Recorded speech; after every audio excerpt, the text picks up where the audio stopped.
Oi, eu sou Giana Matiasi, jornalista, e com 15 anos de profissão, eu decidi fazer uma transição de carreira. Me tornei empresária e com um único objetivo: o meu bem-estar. Antes de começar, eu te convido a fazer algo bem simples. Inspira, segura um pouquinho e solta. Esse é o Respira, um podcast para falar de saúde. Saúde física, saúde mental, para falar de bem viver. Tudo isso sem pressa, sem culpa e sem aquelas formulazinhas mágicas que muitas vezes nem funcionam. Nesse episódio, a gente tem uma parceria muito bacana, a Magis Pharma. Você que precisa de alguma farmácia de manipulação para fazer seus medicamentos, suas fórmulas com segurança, conte com a Magis Pharma. E agora, me diga uma coisa, você é daquelas pessoas que está sempre brigando com a balança? Chegou nos 40 anos e percebeu que emagrecer não é mais como antigamente, não basta apenas ter disciplina e fechar a boca? Pois é.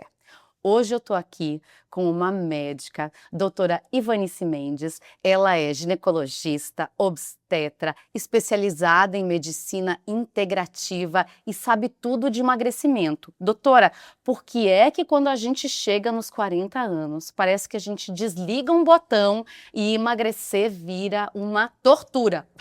Exatamente isso, Diana.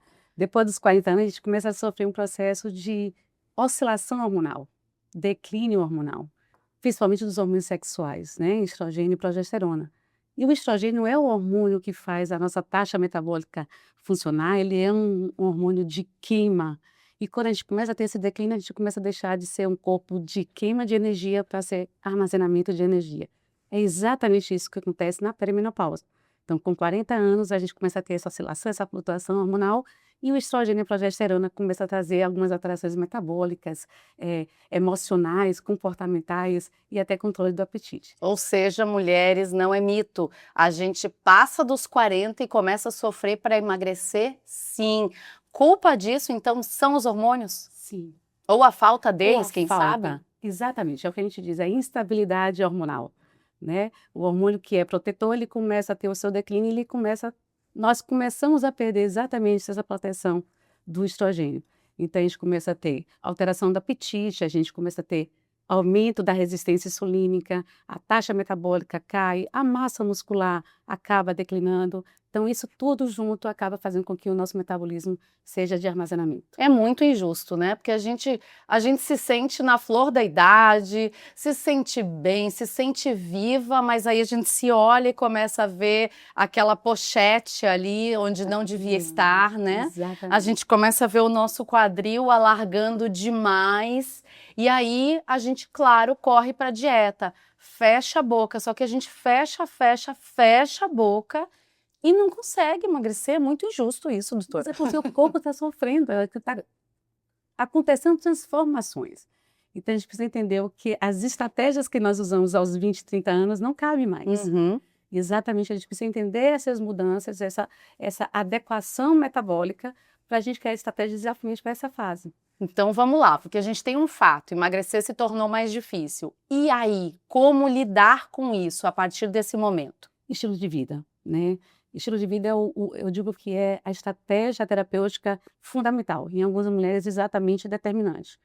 Mas não é só apenas deixar de comer, é saber o que comer, né? Então, fazer dietas adequadas, anti-inflamatórias, aumentar o exercício físico, pensando no restauro, na manutenção da massa magra. A gente tem que também tentar ter um sono adequado, né? Gerenciar estresse. Quer dizer, dormir bem emagrece? Ajuda. Ajuda a emagrecer. Ajuda a emagrecer, né? Porque exatamente todo o nosso processo metabólico começa a nível cerebral. E a gente precisa ter um sono reparador, restaurador, para melhorar a resistência insulínica, para a gente trazer a produção dos nossos hormônios de forma adequada e, consequentemente, isso também ajudar nosso processo de queima de energia. Ou seja, o óbvio que a gente sabe é fazer uma dieta adequada, né? Cortar aquele monte de calorias que a gente gosta e fazer exercício físico. Mas, se a gente quer emagrecer mesmo, cuidar do nosso sono, ou seja, fazer aquela preparação para dormir bem, é fundamental. É fundamental, né? A gente tem que ter um sono reparador e restaurador. E aí a gente traz a higiene do sono, né? Diminuir o contato com telas pelo menos 2 horas antes, não comer, né, uma densidade calórica muito intensa, não comer tarde, não se alimentar muito tarde, Uhum. ter pelo menos 6 a 8 horas de sono, né? E o que acontece muito nessa fase é exatamente aquele sono fracionado, onde vem a Sim, insônia, a gente vem o despertar, os sintomas vasomotores, né? A zona de calor, sudorese, isso traz um sono mais irregular. E isso, de uma forma ou de outra, também isso interfere na nossa questão do ganho de peso, porque quando você não dorme bem, você acaba trazendo maior apetite, maior propensão a doces, a carboidratos, fadiga, né, atração do humor, isso tudo interfere também no seu dia a dia, porque se você não dorme bem, você não vai ter energia para fazer uma atividade física, né? uhum. Você fazer suas rotinas diárias de forma adequada.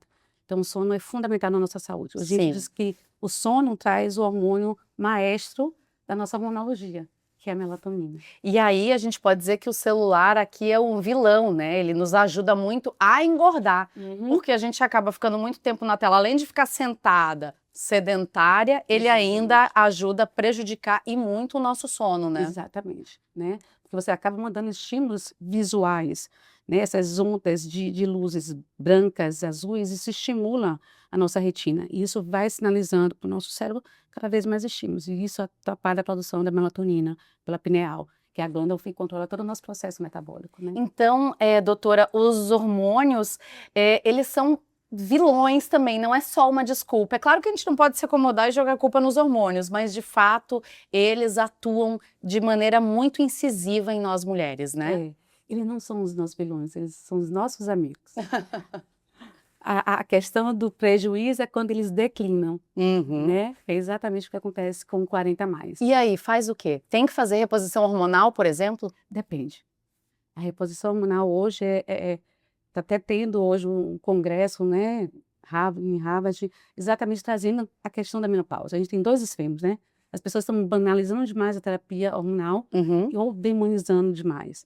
A menopausa e o tratamento da menopausa com a reposição hormonal ou da perimenopausa, hoje tem estudos que cada vez mais precisa já fazer a reposição no período da menopausa, que isso vai trazer muito mais longevidade, qualidade de vida para a paciente, menos risco cardiometabólico, menos ganho de peso.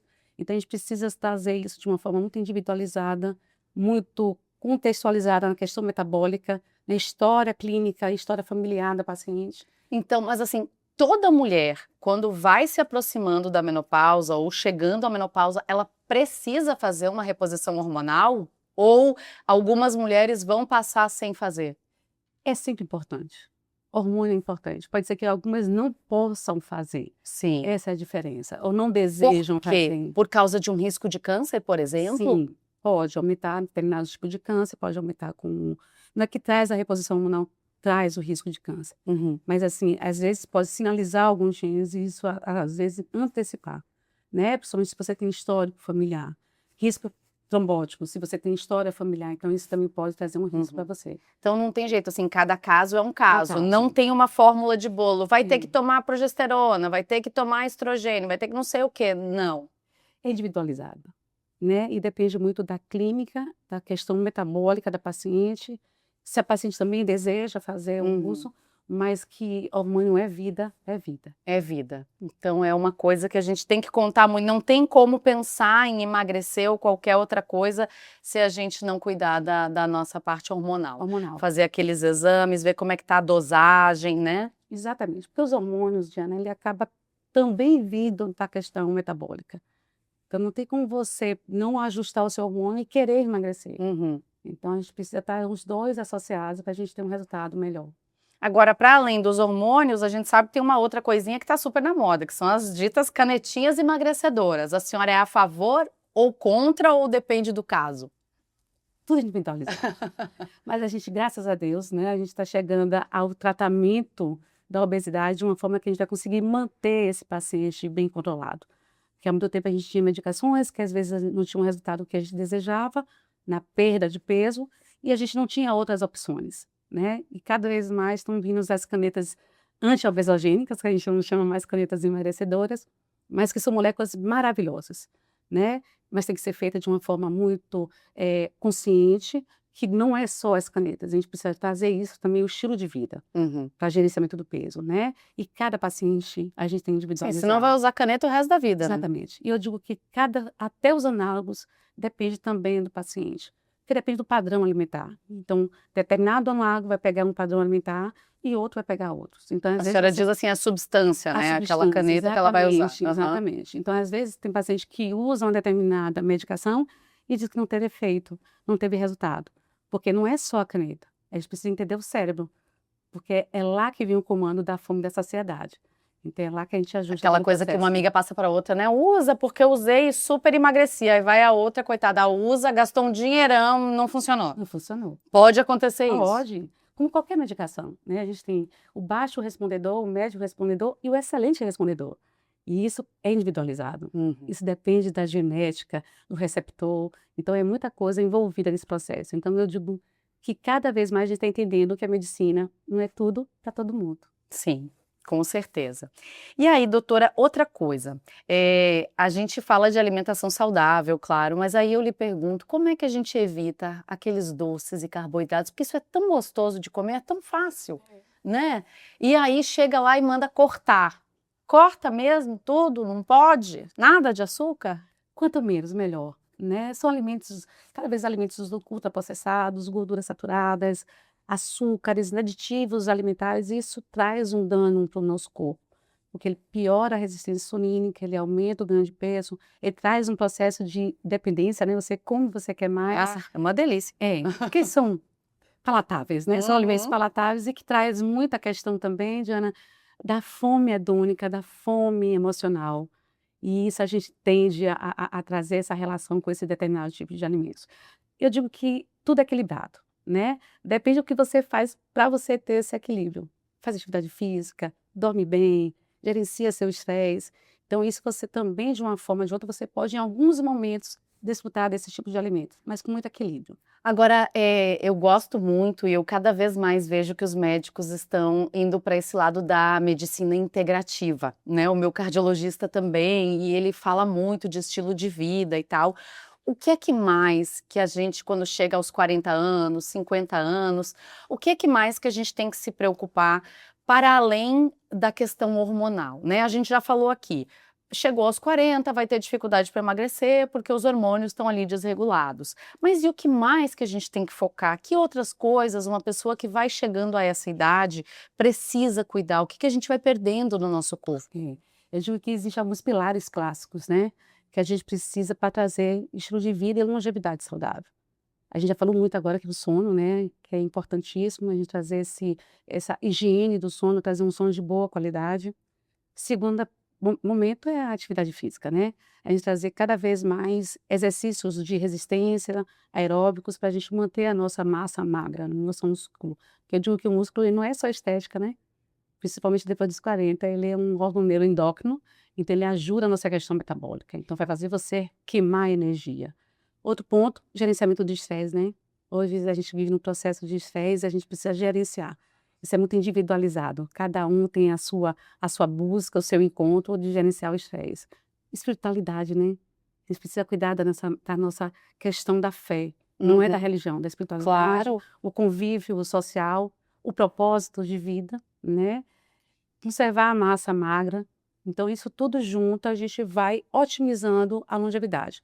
Às vezes, a gente não precisa nem do hormônio por algum motivo, ou não pode, ou não deseja, mas isso já é determinante na longevidade. Você vai conseguir de outras formas, né, ter esse Exatamente, equilíbrio. esse equilíbrio, tá? Então, isso é importante. Existem pilares que a gente precisa manter como rotina para a nossa qualidade de vida. Eu vejo cada vez mais falando da questão da massa magra, e aí muita gente fala, não, tem que praticar um exercício físico, sim, mas pelo que eu ultimamente andei vendo, assim, só uma caminhada, por exemplo, não é suficiente, né? Ah, eu gosto de dançar, bacana, mas também não é suficiente. A musculação, ela ou o pilates, né, mas eles se fazem cada vez mais importantes. Importante, sim, porque é esse tipo de exercício que a gente chama treino de força, exercício resistido, é que faz a gente conseguir ou ganhar massa magra junto com a alimentação ou manter essa massa magra. Isso é fundamental. O músculo não é um órgão só de sustentação. A gente sabe que é um órgão que produz hormônio, ele trabalha com o processo metabólico, porque ele melhora a resistência insulínica. Então, tem todo esse contexto além da questão da sustentação. Então, é importante a gente manter essa massa muscular no período da perimenopausa e da menopausa. Ou seja, aquelas vovós que acham que porque tem 70 anos não precisa malhar, nada Pelo disso, contrário. viu? Vá lá puxar seu peso. Eu digo, antigamente a vovozinha era assim, hoje as vovozinhas estão na academia pegando peso. E é isso que se espera, né? Para você ter uma Exatamente. longevidade, claro, com qualidade de vida, né? Exatamente. Para não ser aquela pessoa que, né, de repente fica acamada, fica lá mais Exatamente. fraquinha, não. Essa coisa da musculação deixou de ser A pro fortão. saúde da massa muscular, né? A gente precisa ter essa consciência que é importante, não é só a estética. É a questão mesmo de manter a longevidade e a saúde. Outra coisa que a gente ouve cada vez mais falando, por exemplo, dessas substâncias. Hoje em dia a gente ouve o tempo todo falando de magnésio. Agora eu já sei que tem 4 tipos de magnésio que mandam a gente tomar. É dimalato, treonato. E aí, é isso mesmo? Existem alguns suplementos hoje que têm respaldo científico, evidência científica e aplicabilidade clínica que a gente pode usar exatamente nessa fase da vida da mulher. Né? Dentre eles tem a vitamina D, que não é uma vitamina, é um hormônio, né? Sim, é o hormônio D. E ele tem muita relação, muita relevância na saúde óssea, na saúde metabólica. Não basta tomar sol? Não é o suficiente às vezes. É? É. Porque a gente precisa, às vezes, otimizar um valor de vitamina D para várias funções que ela exerce no nosso corpo. A gente precisa de um nível maior. Então, às vezes, a gente não se expõe muito, né? Nessa vida que a gente entra, pega o carro na garagem, aí vai pro carro, já chega no trabalho, é um prédio. A gente não se expõe muito ao sol.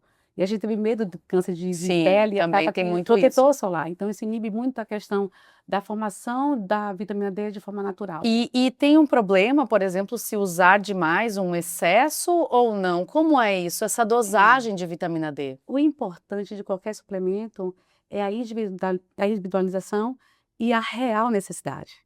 Né? Por isso que é importante você estar acompanhado com um profissional de saúde, fazer seus exames periodicamente, para ele ir otimizando de acordo com o que ele deseja e o que é necessário ao paciente. Para quem costuma fazer aquele exame de sangue, que fala da quantidade de vitamina D no corpo, o que a senhora entende que é seguro, que seria o ideal para uma pessoa? Hoje, nos estudos, até 100 nanogramas a gente consideraria. A medicina integrativa ela trabalha muito com a otimização. Ela quer a melhor eficiência daquela determinada substância, ou vitamina, ou hormônio no seu corpo. Então, isso a gente acaba ponderando esses valores em níveis de quartil, e a média normalmente é 50 a 70 de vitamina D. Tá? Colágeno, usa ou não usa? Sim.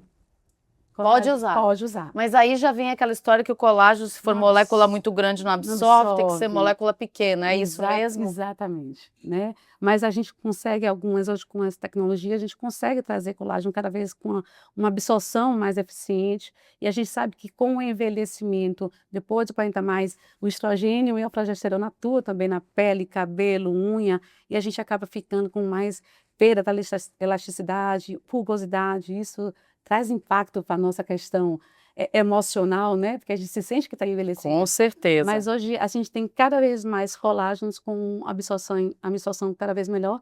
E não é só a pele, né? As articulações também, que são importantes. Atua nas articulações. Exatamente. Que mais que a senhora entende que é importante a gente fazer se a gente quer ter essa qualidade de vida depois dos 40? Em relação a suplementos, a gente tem que pensar na ganho de massa. Então, se a pessoa tiver necessidade de proteína, whey, proteína isolada, tá? A gente pode pensar também no magnésio que você trouxe, que traz a questão cerebral, ansiedade, a parte do intestino, a parte muscular também. Temos também o cálcio, que é importante para a saúde óssea. Então, a gente tem alguns suplementos que a gente pode, nessa fase da vida, a gente já está realmente colocando para suplementar se o paciente tem necessidade. A minha avó, ela tem 91 anos, tá? Ela é ótima, super saudável, não toma remédio para nada. Agora, todo dia de manhã, ela faz uma misturinha lá. Ela usa cúrcuma, ela usa cravo em pó, ela usa, às vezes, gengibre. Ela usa um bocado de coisa e diz que isso é o que dá a longevidade dela. Essa medicina natural também pode ser usada? Sim, com certeza. A maioria dos remédios, eles vêm da planta. né? Vem das ervas. Então, assim, eu digo que é a sabedoria popular, né?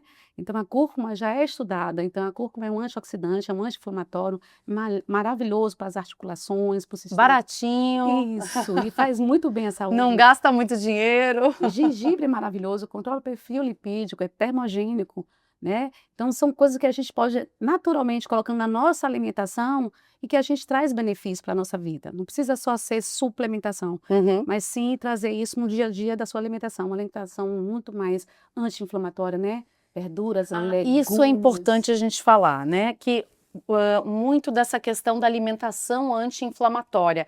Acaba que tudo que tem glúten, farinha, açúcar, eles são muito inflamatórios, né? Exatamente. E isso para qualquer pessoa, o melhor é reduzir? Sim, né?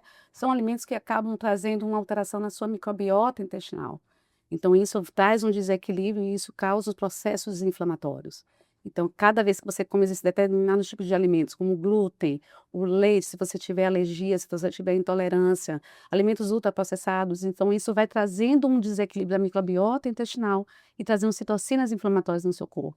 E quanto mais a gente produz processo inflamatório, mais a gente traz dano celular, danos na mitocôndria, envelhecimento. Então, isso traz uma repercussão na nossa saúde. Ou seja, buscar sempre esse tipo de alimentação anti-inflamatória. O que eu devo comer que é anti-inflamatório? Frutas, verduras, peixe, legumes, oleaginosas, azeite de oliva, né? Frutas vermelhas. Então, são alimentos ricos em vitaminas e minerais, flavonoides. Então, isso são interessantes nesses tipos de alimento para o nosso corpo, porque ele traz menos antioxidantes, radicais livres e menos processo inflamatório. Agora, uma coisa que se fala muito, né, cada vez mais, é o uso da proteína, né? Então, o whey, vem aquele potão de whey em pó, ou então aqueles líquidos. E aí, a proteína. Bom, o ovo, a gente sabe que é uma proteína que dá para comer, né, todos os dias, o frango, o peixe. E a carne vermelha? Porque, por exemplo, eu sou apaixonada por carne vermelha, mas ela é inflamatória também, né? Então, assim, tudo com equilíbrio, né? Então, a gente prefere carne brancas, peixes do mar, né? Porque são ricos em ômegas, a digestibilidade é melhor. Ou seja, peixe de água salgada, o peixe do mar, ele deve ser a primeira proteína escolhida? Isso. É a mais saudável? Seria ideal. Até porque hoje frango, né? Tem muito hormônio, né? Hoje, cada vez a gente tem as carnes ricas em rações com muito hormônio. Então, isso a gente acaba também trazendo na nossa alimentação. Então, para a gente fazer assim um ranking das melhores proteínas, a melhor são os peixes de água salgada. Isso. Se a pessoa mora em lugares de rio, aí vai para o de água doce. Não tem o que fazer. Ovo, aí depois... E carne de porco? Pode. Quer considerar carne branca. É também carne branca, isso. Então. Frango e, por último, a carne vermelha. Essa a gente deve comer em menor quantidade. E com menos calorias, né? Menos gordura. Então, carne mais leves, menos... Patinho, né? Que é aquela carinha mais... É aquela carninha mais pura. Evitar aquela picanha maravilhosa com 2 dedos de gordura. Aquela do churrasco incrível, que eu sou apaixonada. Essa eu tenho que diminuir. De vez em quando. Deixa pra de vez em quando. No fim de semana pode, né, doutor? Uma vez no mês. Ai, meu Deus. Acabou comigo agora. Mas é isso, né? A gente brinca aqui, mas de fato... quanto mais saudável a alimentação, melhor vai ser a nossa qualidade de vida, né? Eu acho que o mais interessante é o equilíbrio, né? Porque a gente também traz a questão do comer com a socialização, né? Com os encontros com os amigos. Então, isso aquela pizza com os amigos e uma taça de vinho, né? Porque a gente, quando pensa em que você está fazendo uma dieta, você fica meio que antissocial, né? E você perde esse contexto. Então, eu acho que é tudo com um equilíbrio. Se você dá um estilo de vida saudável ao seu paciente, a sua vida, você acaba fazendo um pouquinho, você em alguns momentos você possa ter um alimento que lhe traga recompensa, né? Ou que lhe traga uma socialização. Eu acho que mais uma sabedoria da minha avó. Minha avó sempre falou assim, comer de tudo, mas não tudo. Ou seja, comer de um tudo, mas não em grandes quantidades, né? E esse é o caminho, então, né? Tá tudo ali no equilíbrio. No equilíbrio, né? Sabe que a senhora falou de outra coisa importante, que às vezes a gente fica antissocial. Esses dias eu fui encontrar uma amiga num bar, e aí eu fiquei só 1h30, mais ou menos. Se eu ficar mais, eu vou querer, de repente, tomar mais uma taça de vinho, mais uma cervejinha. E aí eu já vou comer mais, e aí não é legal. Aí você acaba ficando menos tempo para tentar diminuir. Mas faz parte, né? A gente tem que ter esse equilíbrio exatamente. Se a gente não quer, e sabe que aquilo traz um dano para todo o investimento que você está fazendo na sua saúde, a gente vai criando esse equilíbrio. Cada um descobre o seu. Acho que é o que eu digo às pacientes, é ressignificar. Cada um vai saber o seu limite, né? Uma coisa que a gente precisa também abordar da mulher Parenta Mais é o equilíbrio com o álcool, né? Cada vez mais as mulheres consumindo muito álcool. Mais álcool, né? E isso traz um dano terrível para a saúde da mulher, né? Principalmente risco de cânceres, risco de alterações metabólicas, processos inflamatórios. Então, a gente precisa entender que a gente também, no contexto depois do envelhecimento, a gente precisa também ingerir de forma muito moderada a questão de bebidas alcoólicas. E aí, o que é ingerir de forma moderada? Porque a gente sabe que tem. A senhora acabou de tocar num ponto muito importante. A gente vê que tem mulheres consumindo muito álcool, né? Bastante, inclusive muitos dias da semana, né? O que é o ingerir álcool de uma forma equilibrada, moderada? De 1 a 2 drinks por semana. Por semana. Por semana. Uma taça de vinho, Uma por taça de vinho, exemplo. um drink. 1 a 2 por semana. Ou semana. seja, escolher um dia da semana e é Exatamente. naquele dia, ou 2 dias na Na semana, semana. mas uma taça apenas. Apenas. Mais que isso já é Isso. considerado danoso. A longo prazo, né? Porque essa questão de a gente estar trazendo hábitos de estilo de vidas desfavoráveis à nossa saúde muito precoce e por muito tempo. Que a gente está tendo a sobrevida cada vez mais longa. Então, isso a gente se expõe mais tempo. Uhum. Então, é exatamente tentar trazer esse estilo de vida com menos consequências para a nossa saúde. O que a senhora mais ouve no seu consultório, assim, quando as pacientes chegam? Quais são as queixas mais frequentes? Depende da fase, né, da vida. Nos 40 mais é exatamente isso que você trouxe. Faço tudo do mesmo jeito. E não E meu emagrece. corpo está mudando. Uhum. Exatamente isso, né? E o que é que a gente acontece? As pacientes elas começam a lutar contra o corpo. E quando ela percebe que aquilo ali é um processo fisiológico, e o entendimento desse processo que está acontecendo nela, ela começa a não lutar contra o corpo, e sim trabalhar em função dele, para o resultado ser melhor. É exatamente isso que as pacientes trazem, né? Alteração do peso, alteração do sono, o libido, a sexualidade que muda, né? E o corpo vai se transformando e às vezes ela está com o mesmo estilo de vida, às vezes até disciplinada, com atividade física, com alimentação saudável. Mas é exatamente essa questão que Dá uma raiva, né? Dá uma raiva que você vê que, meu Deus, o que está acontecendo? Exatamente. Mas a gente cria estratégia para essa nova fase, para essas mudanças, né, que está acontecendo. Agora, dá para voltar a ter uma vida do mesmo jeito que era antes, com isso tudo que a senhora está trazendo aí pra gente? Não é só possível, como pode ser a melhor fase da vida da mulher. Dá para ser melhor? Melhor. Tipo assim, o que eu percebo, assim, além da questão das mudanças do corpo, um cansaço maior, tipo na academia o rendimento não é o mesmo. Começa a fazer o exercício, você tá logo cansada. O exercício aeróbico mesmo, ele cansa logo. Às vezes parece, meu Deus, eu tô exausto, o que tá acontecendo comigo? Mas é como vai conduzir esse processo, né? É entender essas mudanças e trazer ao eixo, ao que a gente chama, ao equilíbrio melhor. Então, a gente vai ter mais energia, a gente pode ter mais estabilidade emocional, a gente pode melhorar a nossa função sexual, a gente pode melhorar a nossa composição corpórea, mas entendendo que a gente fazia diferente do que a gente fazia com 20, 30 anos. Às vezes a gente malha do mesmo jeito, mas aquele mesmo jeito não cabe mais aqui. Não cabe mais. Então, o exercício tem que ser diferente, o tempo de exercício tem que ser diferente, a alimentação tem que ser diferente, o sono tem que ser diferente. Então, tudo isso a gente vai ter que ajustar nesse momento que a mulher 40 mais está vivendo. E aí dá certo. E aí a senhora garante, vai ser bom. Caramba. Vai dar bom. Eu sou melhor hoje do que meus 30 anos. Olha!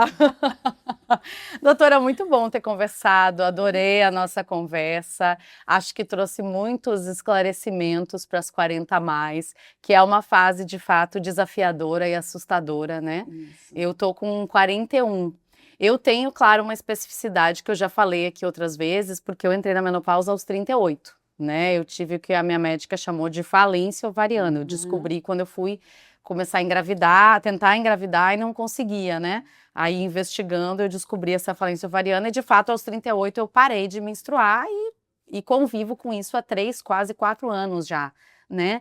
E aí a gente se assusta muito. A gente Muito. primeiro eu senti vergonha, né? Senti muita vergonha, eu não falava pra ninguém que eu tava na menopausa, porque eu dizia, meu Deus, vão me achar uma velha acabada, né?